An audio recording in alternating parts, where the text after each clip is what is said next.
na sua palavra, é um princípio bíblico que nós devemos ter o máximo de cuidado com as associações que fazemos.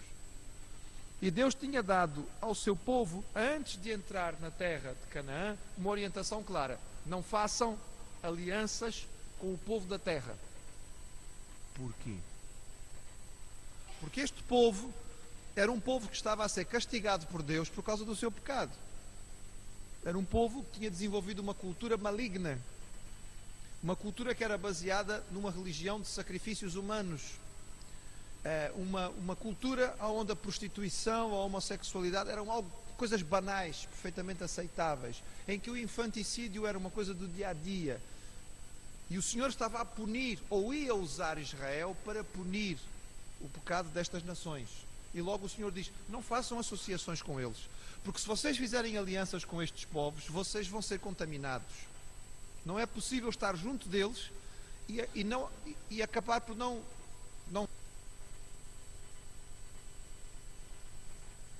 E então Israel entra na terra sabendo que não deve fazer aliança com os povos da terra.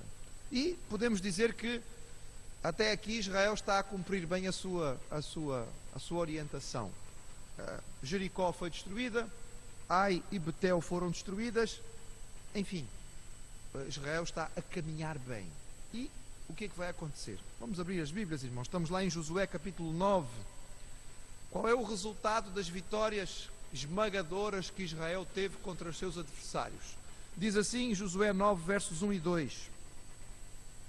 Sucedeu que, ouvindo isto, todos os reis que estavam de aquém do Jordão, nas montanhas, nas campinas, em toda a costa do grande mar, em frente do Líbano, heteus, amorreus, cananeus, ferezeus, heveus, jebuseus, se ajuntaram eles de comum acordo para pelejar contra Josué e contra Israel. Depois das vitórias esmagadoras que Israel tivera contra as cidades que tinha atacado,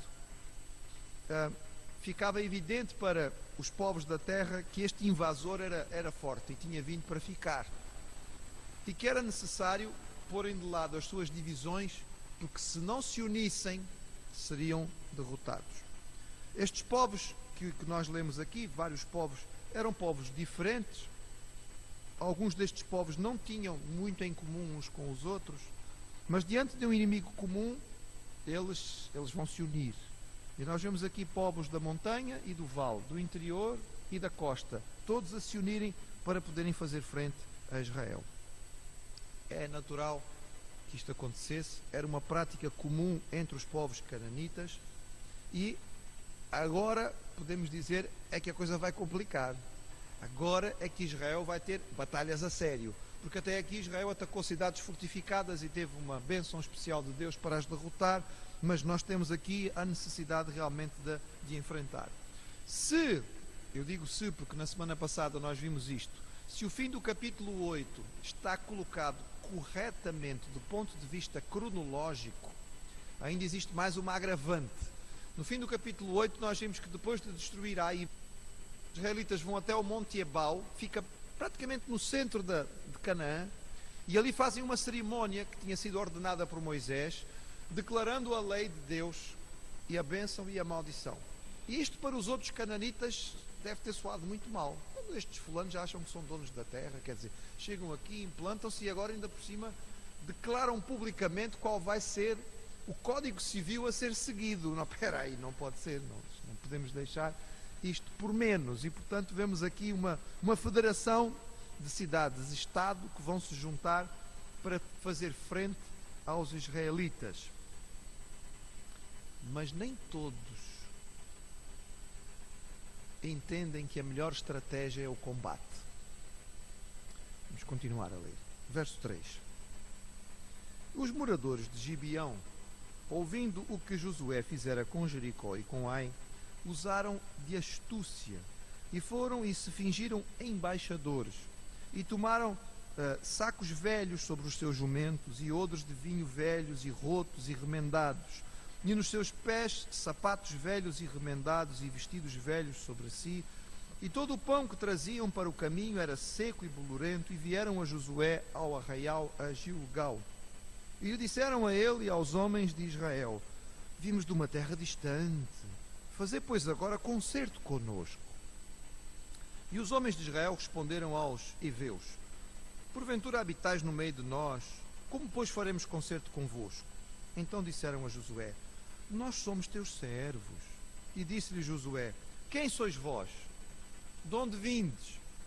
Responderam: teus servos vieram de uma terra muito distante, por causa do nome do Senhor teu Deus, porquanto ouvimos a sua fama e tudo quanto fez no Egito, e tudo quanto fez aos 2 reis amorreus que estavam de além do Jordão, a Sion, rei de Hesbom, e a Og, rei de Bazã, que estava em Astarote. Pelo que nossos anciãos e todos os moradores da nossa terra nos falaram, dizendo: tomai convosco em vossas mãos provisão para o caminho, ide-lhes ao encontro e dizei-lhes: nós somos vossos servos, fazei agora conosco concerto. Este nosso pão tomamos quente nas nossas casas, para a nossa provisão no dia em que saímos para vir a vós, e ei-lo aqui agora já seco e bolorento. E estes odres que enchemos de vinho eram novos, e ei-los já aqui rotos, e os nossos vestidos e os nossos sapatos já se têm envelhecido por causa do muito longo caminho. Nem todos usaram a estratégia do ataque. Gibeão era uma cidade importante. Era uma cidade maior do que Ai, era uma cidade mais bem organizada do que Ai, e era uma cidade com melhor tropa do que Ai. Mas, apesar de tudo, eles concluíram de maneira diferente a respeito do que estava a acontecer. Esta cidade ficava numa posição estratégica. Ela ficava numa região de vale, próximo do início de um desfiladeiro, o desfiladeiro de Bet-Horon, que simplesmente ia dar às montanhas de Judá e seria como uma espécie de proteção à cidade de Jerusalém, que era uma das cidades importantes, dirigidas e dominadas pelos cananitas. As cidades de Gibeão, Quefira, Beerot e Kierat Jeraim eram cidades que ficavam próximas, eram aliadas naturais e faziam uma espécie de fronteira entre o norte e o sul de Canaã. Eram cidades estratégicas e era natural que depois de vencer Jericó e Ai, Josué olhasse para estas cidades como as cidades seguintes no seu caminho, para consolidar aquela região central de Canaã antes de se virar ou para sul ou para norte. É, portanto, interessante que estas cidades tenham percebido o risco que estavam a correr. Eles são descritos como heveus. Algumas pessoas acham que eles podiam ser descendentes dos habitantes de Siquém, que já tinham feito um acordo com Jacó anteriormente. Eles são cananitas, são descendentes de Cã, portanto não são diferente dos israelitas, que são descendentes de Sem. E a palavra heveu é uma palavra que é traduzida por aldeão, o que significa que este povo não tinha uma identidade étnica muito clara. Provavelmente havia várias misturas dentro deste povo. A estratégia dos gibeonitas é se passar por embaixadores de uma terra distante. Eles usam a artimanha da roupa e da comida envelhecida para dar a entender que vieram de muito longe. É claro, irmãos, que se nós pararmos para pensar um bocadinho, roupa e comida não envelhecem na mesma velocidade, certo? O tempo que um pão demora para ficar bolorento não chega para gastar um sapato. Mas os israelitas vão ser enganados, porque o discurso que eles fazem é muito interessante. Notar que eles colocam a possibilidade, os israelitas colocam a possibilidade do engano. Os israelitas questionam e dizem: não, vocês se calhar são aqui de perto. E há uma certa pressão para que a coisa seja respondida. Se os irmãos perceberam no texto, Josué faz uma pergunta concreta e específica: quem são vocês e de onde vêm? E nenhuma das duas coisas é respondida. Nem eles dizem quem são, nem eles dizem de onde vêm. Eles dizem: somos teus servos e vimos de uma terra muito distante. Os pormenores ou os aspectos que são usados para o engano são muito comuns e todos nós já experimentamos este tipo de engano. Portanto, não vamos criticar os israelitas. Eu chamaria a atenção para 3 aspectos principais do engano dos gibeonitas. Primeiro, aparência. As aparências enganam. As aparências enganam para os dois lados. Tanto enganam para cima quanto para baixo. Coisas bonitas podem enganar e afinal não ser bonitas. Assim como coisas feias também podem enganar. Às vezes um indivíduo que aparece vestido de uma forma extremamente simples pode ser um indivíduo muito rico, mas que não gosta de ostentar. Mas da mesma maneira pode aparecer uma pessoa toda finória e veio de um bairro de lata. A gente não sabe. As aparências enganam. E eles usaram a simples aparência. Roupas velhas, sapatos gastos, jumentos surrados, com os odres velhos de vinho a deitarem o vinho para fora, o pão bolorento. Aparência. Aparência. Irmãos, mesmo os servos de Deus mais fiéis podem correr o risco de serem enganados pela aparência. Samuel é chamado por Deus para ungir o novo rei de Israel. E quando ele chega na casa de Jessé, ele olha para o filho mais velho e diz: oh, que bonito, que alto, que forte, é este. E Deus diz o quê? Samuel, não olhes para a aparência dele, Samuel. Eu não olho para as aparências, Samuel. Olha para o coração. Aparência. Segundo aspecto, irmãos, terrível, e que todos nós caímos no engano: lisonja. Poucas coisas enganam tanto como um bom elogio.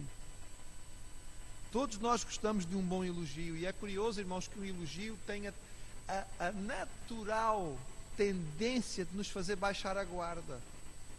Quando alguém chega perto de nós e já nos... mas hoje está muito fina. Está muito elegante. Nós imediatamente baixamos a guarda. Mas olha, eu gostei. Mas que bela gravata. Você já baixa a guarda, porque a pessoa que chega com um elogio consegue isto. E o que é que eles fazem? Eles dão escova. Nós ouvimos falar da vossa fama. Vocês são um povo vitorioso, das grandes guerras que vocês tiveram, das grandes vitórias. Ouvimos lá de longe, nós ouvimos falar. Quem não gosta de saber que é famoso, mesmo de longe, não é? E Josué, apesar de tudo, pergunta: mas quem são vocês? E mais uma vez a resposta é uma resposta lisonjeira. E notem o terceiro aspecto, irmãos, porque esse terceiro é importantíssimo e é grave. E é um risco para nós. Linguagem religiosa. Os gibeonitas enganaram Israel, elogiando não somente a Israel, mas o seu Deus. Nós ouvimos falar do vosso Deus. O vosso Deus é um Deus poderoso e fez coisas maravilhosas. E quantas vezes nós já vimos, irmãos, pessoas enganarem através de um discurso religioso. Vamos lembrar, irmãos, que o evangeliquez, que é a língua falada nas igrejas evangélicas, não é necessariamente a mesma língua que se fala na rua, é fácil de aprender. Não é difícil. Não é difícil. Quantas vezes os irmãos já ouviram a história? A moça da igreja, que é uma moça bonita, aí o rapaz vem, interessa-se nela e vem para a igreja, não é? E todo o rapaz que vem para a igreja interessado numa moça da igreja, ele segue mais ou menos os mesmos passos.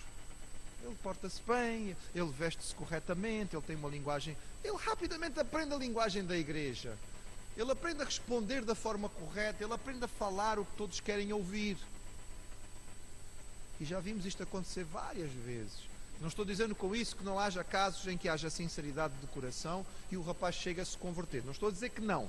Mas eu já vi muitas vezes isto acontecer e o que acontece é que depois do casamento a máscara cai. Agora já não. Agora já casei, já não preciso mais enganar ninguém.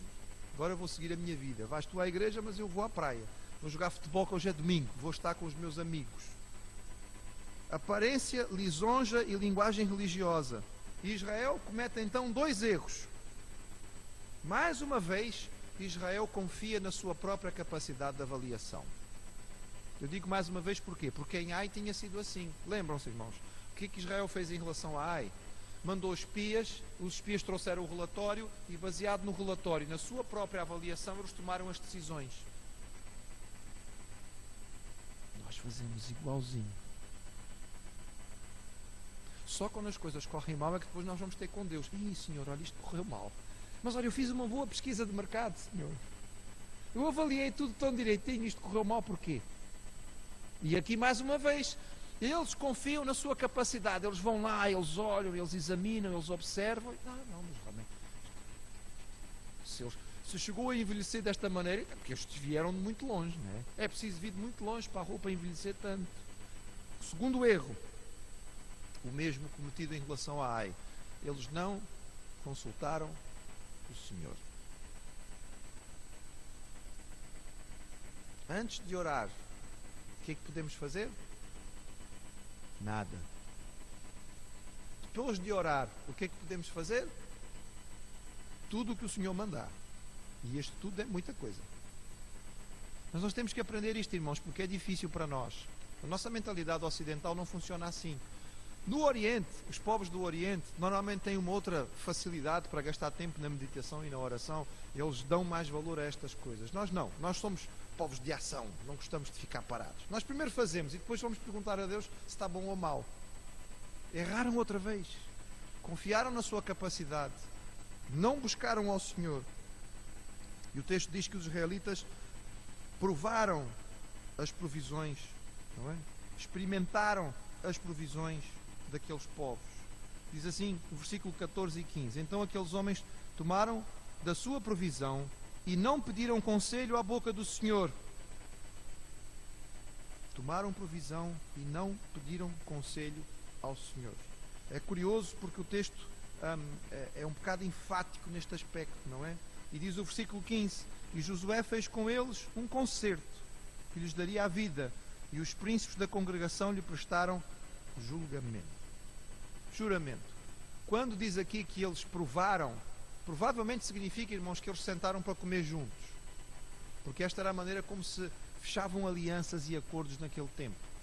Os irmãos já viram que isto é uma prática comum. Os irmãos que estão a acompanhar os estudos desde o ano passado, nós já vimos isto várias vezes no livro de Gênesis, e é uma marca registada dos povos antigos. Para selar um acordo, senta-se e come-se junto. Não se pode atacar alguém com quem sentamos à mesa. Se havia algo considerado gravíssimo nas culturas orientais, era atacar alguém que você tinha recebido em casa e com quem tinha partido o pão.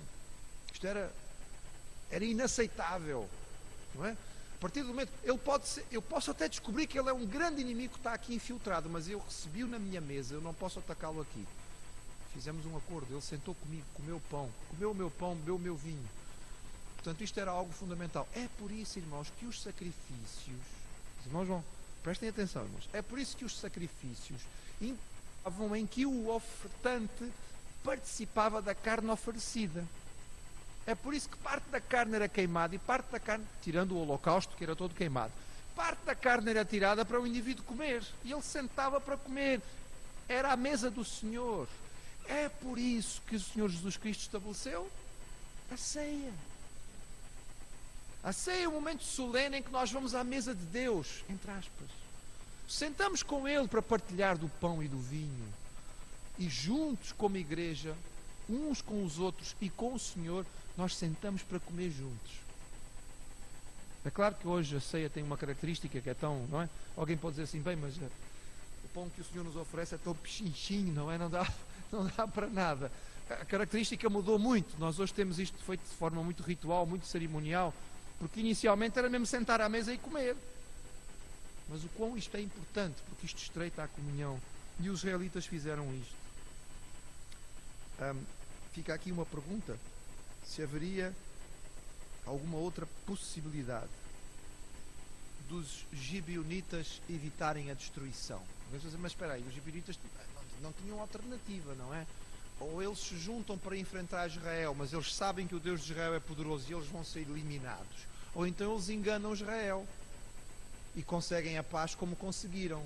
Será que havia outra alternativa? Qual era a terceira alternativa, irmãos? A terceira alternativa, pelo menos nós podemos dizer isto baseado no texto de Josué, daquilo que nós já lemos aqui, a terceira alternativa era uma alternativa chamada a alternativa de Raab. Era a conversão genuína. Era chegarem e dizerem: nós entendemos que o vosso Deus é um Deus grande e poderoso e nós aceitamos o vosso Deus. Não foi isso que os gibeonitas propuseram. Eles propuseram um acordo com Israel, mas eles continuam a vida deles e a cultura deles.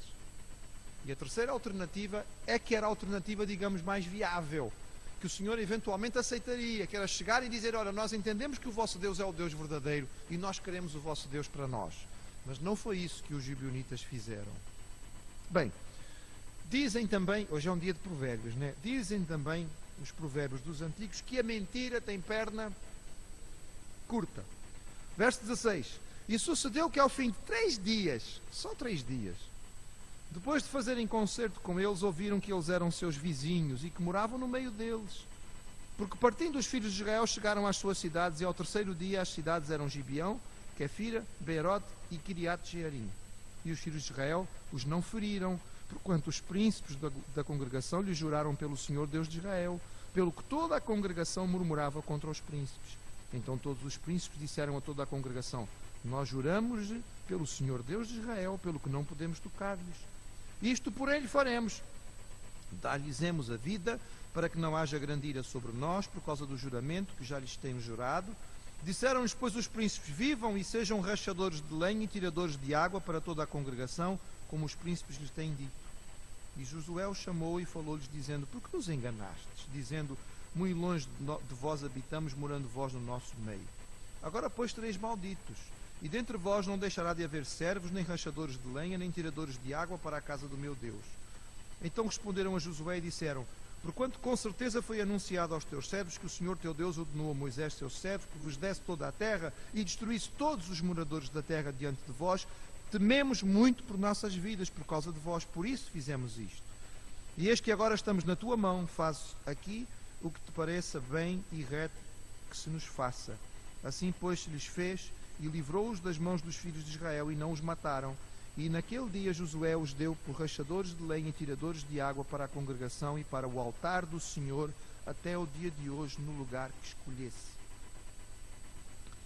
A mentira tem perna curta, foram só 3 dias. Lembrando, irmão, que Israel era uma nação que se espalhava, não é?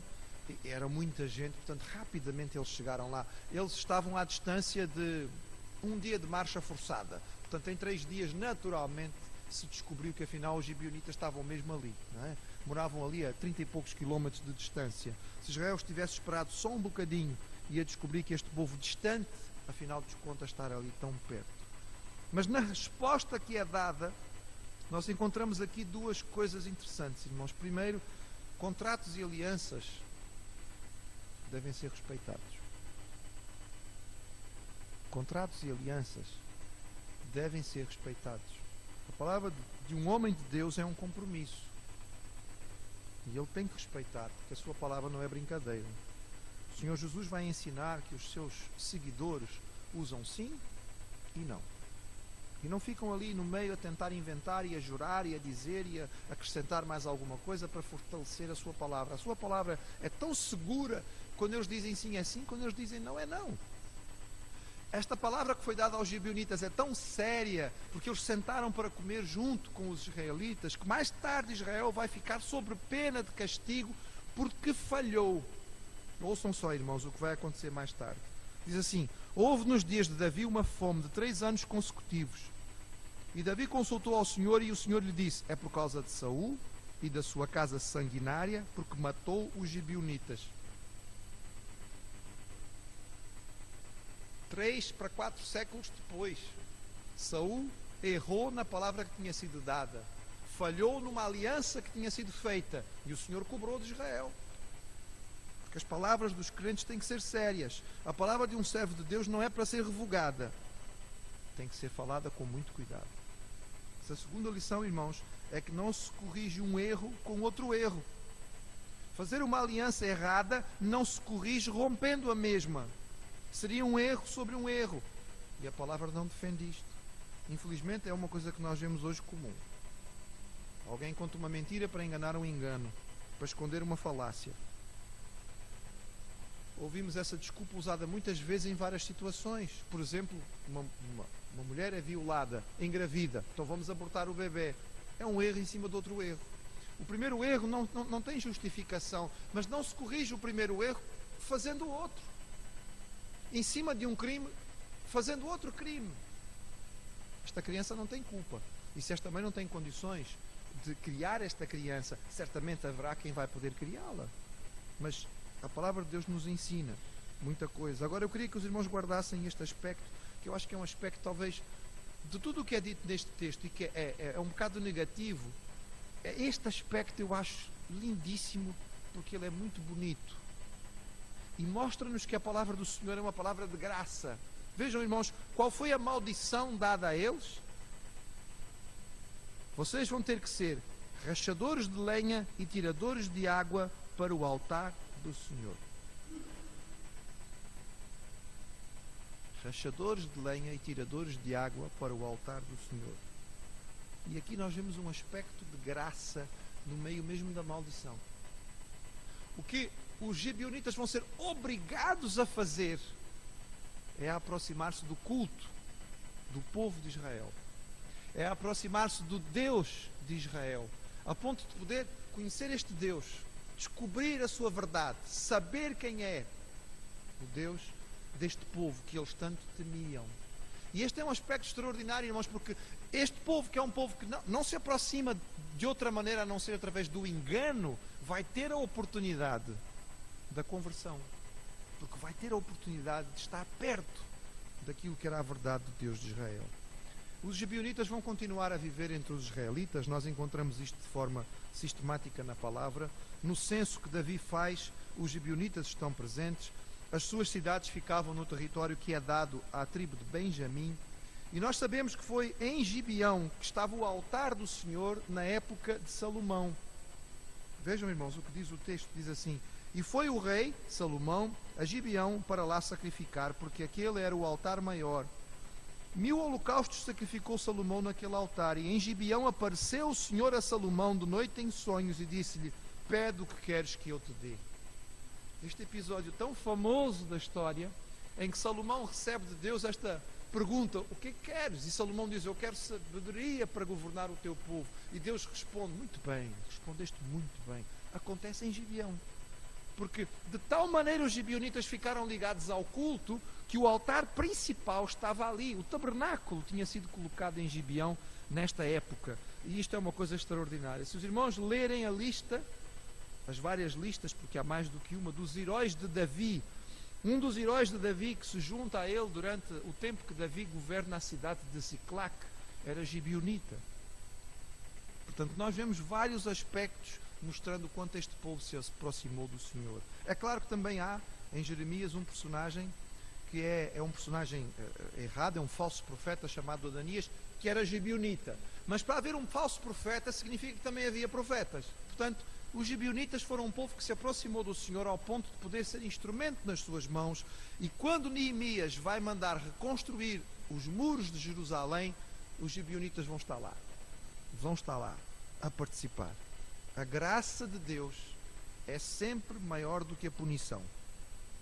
E mesmo o aparente castigo pode resultar em bênção. Irmãos, esta é a mensagem da Bíblia. E eu queria que os irmãos guardassem isto, porque nós estamos no Antigo Testamento, um texto que nos fala sobre guerras e batalhas e destruições, e nós podemos dizer assim: não, isto é uma mensagem muito diferente da do Novo Testamento. Mas os irmãos estão a ver aqui graça. Graça. A misericórdia de Deus no meio de tudo aquilo que estava a acontecer. Nós devemos guardar este episódio para perceber o cuidado que o crente deve ter em relação às alianças que faz.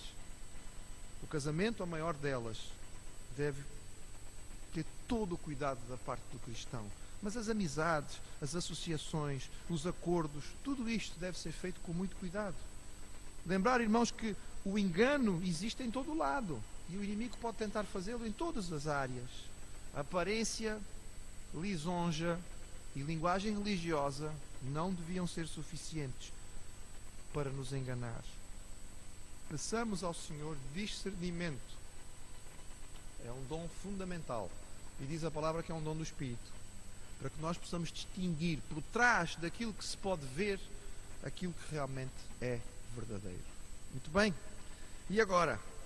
Fizeram um acordo com os gibeonitas. Israel agora tem um território grande sob sua conta. Eles têm a zona de Jericó, a zona de Ai, a zona de Betel, a zona de Siquém. Foi conquistada, mas agora também tem toda a zona de Gibeão, com a qual fizeram um acordo. Eles estão a ocupar praticamente o centro de Canaã. E os outros povos que se uniram para guerrear, como é que vão fazer? E a cidade de Jerusalém, que tinha Gibeão como uma das suas cidades satélite, como é que vai reagir? Adoni-Zedec é o rei de Jerusalém. E se nós tivermos vida e saúde para a semana que vem, os irmãos vão ver o que é que ele vai fazer. O que é que ele vai fazer? E como é que o Senhor vai responder? Mas para isso é preciso que estejamos cá.